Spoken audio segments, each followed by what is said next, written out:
I mean, I really don't know much, to be honest. What I do know is he came to us from a partner vet clinic in town that we work with, and they said he was brought in by a good Samaritan who found him under a tree, dehydrated and unable to walk. The clinic, unable to help Milo, called on the Humane Society of Southern Arizona to help. We transferred Milo to our facility, where we discovered his muscles had atrophied and he couldn't stand up, walk, or even lift his head at all. He could wiggle his body a little bit, but he was otherwise paralyzed. He was pretty sad. I mean, he just laid around a lot. He wasn't really engaging much with us, and again, I think he was just painful and dehydrated and tired, and he just, his true personality definitely didn't come out right away, that's for sure. After some diagnostic tests, we learned that Milo was suffering from one of the most severe cases of valley fever that we had ever seen. Valley fever, a fungal disease that usually starts in the lungs but can run rampant anywhere in the body, was taking Milo's life. But Milo let us know right away that he wanted to fight this.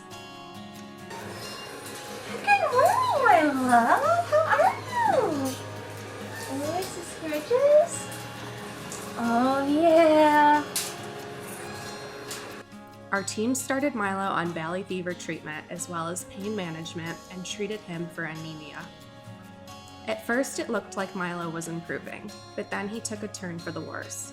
He lost his appetite and became lethargic, and there was a point where we didn't think that his tiny, frail body would be able to overcome this. I don't think he would have survived if he didn't have access to, 24-hour tech staff. But Milo's will to survive took over, and he slowly came back to life. Poor Milo often had to be hand-fed because he could only barely lift his head to his food bowl. Little by little, Milo is gaining his strength back. Our staff is completely smitten with this little guy, and it's not hard to see why. Milo, despite being clearly let down by humans in the past, still wanted to be around people all the time. Anytime that anyone would walk into the room, his tail would wag like crazy. And eventually, as he gained more strength, he could wiggle his entire body.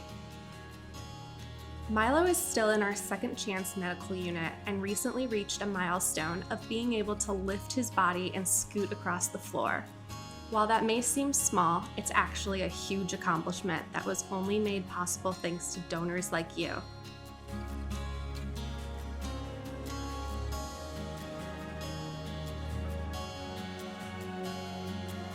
Our supporters who give to our Second Chance Fund are giving pets like Milo a chance to live a long and healthy life.